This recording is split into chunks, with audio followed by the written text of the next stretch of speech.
Hola a todos y todas, mi nombre es Francisco López Arriazu, soy docente de las materias Problemática Educativa y Didáctica General, dos materias comunes a todos los profesorados de la facultad. Bueno, en este breve video quería comentarles algunas cuestiones sobre la conformación del currículum de Ciencias Naturales en el sistema educativo argentino. ¿Qué decimos cuando decimos currículum?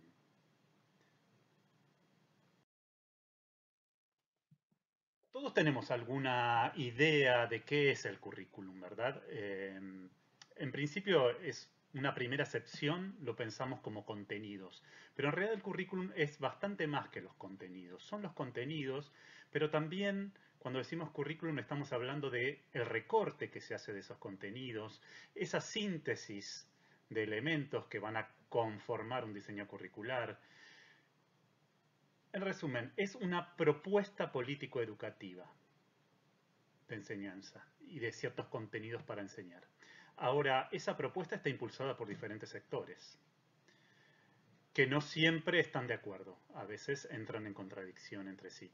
Entonces vamos a mirar un poquito, muy brevemente, algo de la historia del currículum en Argentina y en particular de la historia del currículum de ciencias naturales. Bueno, pero antes salgamos por un momento de la escuela y, no, y vayámonos también en la historia hacia el año 1880. ¿Por qué este año? Porque este es un año muy importante en la historia argentina. Está considerado, hay cierto consenso historiográfico para considerar este año como el año en el que termina de conformarse el Estado-Nación, el Estado-Nación de la República Argentina. Entonces, ¿qué características tenemos para ese año ya conformadas? Tenemos un sistema político que va a estar basado en esa constitución del año 53, en donde Argentina se constituye como una democracia liberal. Tenemos el sistema económico ya establecido. Argentina va a ser un país capitalista, inserto en el mundo de una manera muy particular, que va a ser proveedor de materias primas a los países centrales. Tenemos configurado el territorio, tenemos la población y tenemos los grupos sociales y ya está definido cuál es la élite, que ahora vamos a ver cómo funciona en el sistema educativo. ¿Sí? Tenemos entonces, como decíamos, conformado la nación y tenemos ya funcionando y bastante consolidado el sistema educativo argentino. Me gusta, Me gustaría que además ingresara acá otra dimensión, que es una dimensión ideológica epistemológica por todo lo que tiene que ver con las ciencias naturales, que es el positivismo. Dicho esto, vamos entonces ahora sí a la escuela. En cuanto a la enseñanza y en cuanto a la escuela, ¿qué ocurría hacia fines del siglo XIX cuando se estaba conformando este sistema, cuando ya lo teníamos conformado, pero se estaba creando el currículum, se estaba pensando qué contenidos enseñar y para quién? Bueno, ahí podemos establecer como dos líneas de debate muy interesantes. Una es se, se preguntaba la élite dirigente que estaba conformando el sistema, ¿qué vamos a enseñar? ¿Vamos a establecer un currículum de inspiración clásica caracterizado por una fuerte influencia del latín, con pocas materias, mucha carga horaria? ¿O vamos a ir hacia un currículum enciclopédico de carácter moderno? Es decir, toda la enciclopedia francesa de Diderot y d'Alembert volcada a las materias de la escuela secundaria. Eso por un lado. Por otro lado se preguntaban, ¿qué vamos a enseñar? ¿Ciencia pura como conocimiento, como un conocimiento de carácter teórico? ¿O vamos a enseñar un llamado conocimiento utilitario de carácter técnico? Bueno, la respuesta a estos debates es, en la primera línea se impone un currículum enciclopédico y en el segundo debate lo que se va a enseñar es una ciencia pura, de carácter teórico, orientada hacia los estudios superiores.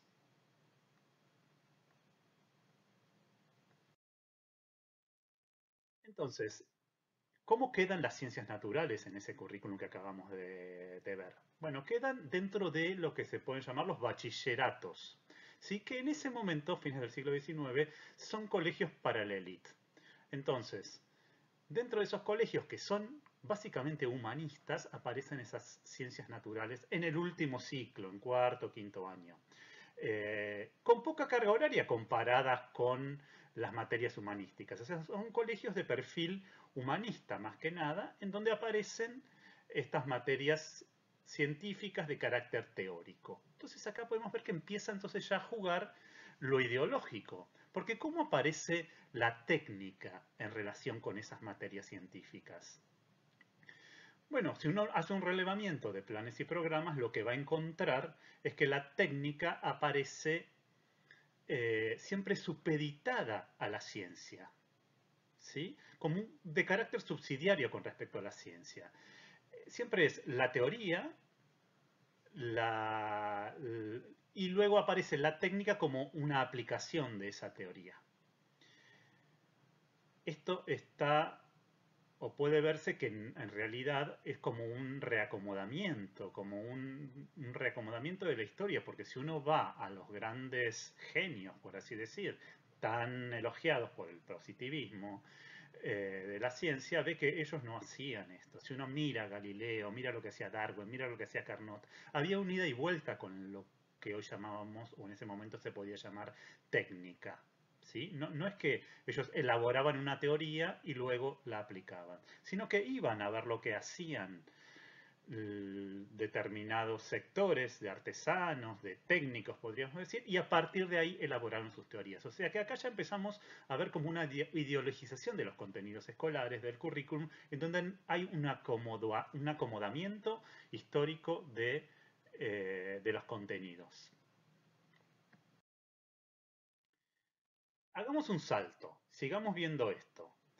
Eh, ¿Qué pasa, por ejemplo, durante el primer peronismo? Bueno, ahí tenemos un primer, eh, por primera vez aparece como un impulso muy importante desde el Estado para el aprendizaje de la técnica. Entonces se crean colegios técnicos, pero se crea todo un circuito de colegios técnicos. En simultáneo seguían existiendo esos colegios nacionales en donde se educaba la élite. A estos colegios técnicos va a ir principalmente obreros. Es interesante ver cómo nuestra universidad en ese momento, la Universidad de Buenos Aires, mira estos colegios. Y acá tenemos, por ejemplo, les traigo una declaración del en ese momento decano de la Facultad de Ingeniería, que nos dice que está en contra de esa especialización. Lo ve como un error, porque prefiere que los ingenieros que se van a formar en la UBA hayan cursado estudios humanísticos, no estudios técnicos. ¿Sí? Entonces, otra vez acá esto puede leerse en diferentes claves. Lo podemos leer como disputas de diferentes sectores sociales. Hay una clase que prefiere lo humanístico o la preparación humanística previa a los estudios superiores, mientras que otros sectores sociales se están formando en estudios técnicos. Esto hay un gran debate historiográfico también al respecto. ¿Qué pasó acá? Si algunos dirán fue una manera de seleccionar, de segregar, de hacer que ciertos sectores sociales fueran por un circuito que desde la élite se lo veía como de conocimientos devaluados. Otros dirán es una genuina inserción de esa clase obrera en pos de una industrialización del país. Ahora, lo que vemos que hay circuitos diferenciados para diferentes sectores. Bueno, entonces ahora hagamos una brevísima referencia a la actualidad. Nosotros sabemos que desde el año 2006 se produjo en Argentina una reforma educativa importante. ¿Sí? En particular en el nivel medio tenemos lo que en Capital Federal llamamos la nueva escuela secundaria. Que son bachilleratos orientados, básicamente, estos nuevos formatos que aparecieron y estos nuevos diseños curriculares. Ahora, teniendo en cuenta lo que ya vimos, que hubo un periodo, siglo XIX, donde hubo diferenciación de contenidos, o hubo ciertos contenidos que se pensaron para una élite, no para todos, esos contenidos que se daban en los colegios nacionales, en los bachilleratos. Luego vimos un periodo en donde aparecían contenidos diferenciados para diferentes sectores sociales. Eh, entonces nos podemos preguntar, estas orientaciones, ¿qué características tienen? ¿Podríamos estar cayendo en segregaciones sociales, pensando que a diferentes sectores sociales vamos a darles diferentes contenidos? ¿Podríamos estar reforzando diferencias por esto de diferentes currículum para diferentes sectores sociales?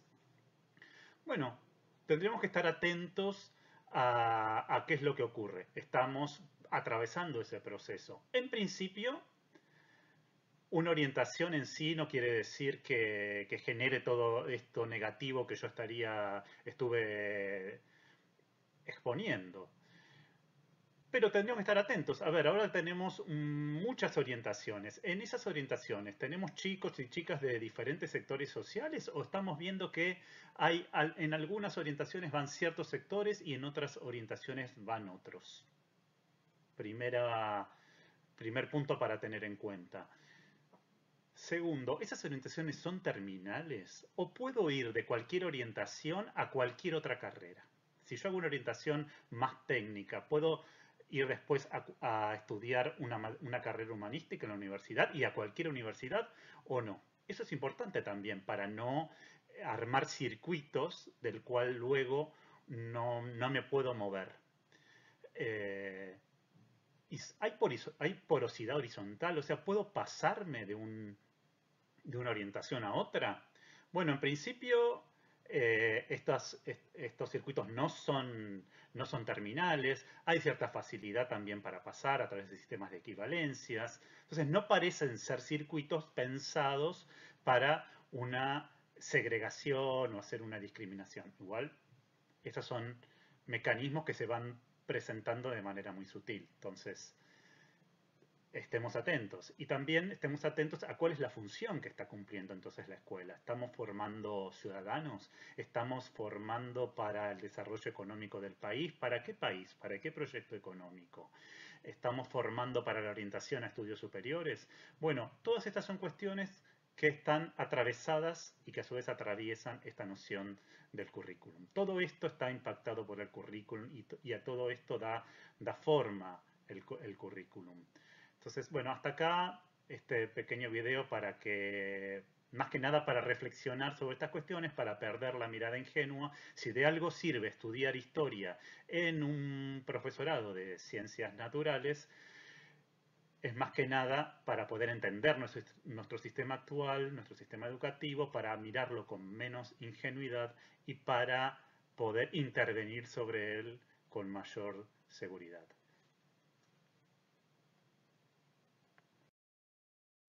Acá algo de la bibliografía que podrían consultar si les interesa el tema. Muchas gracias.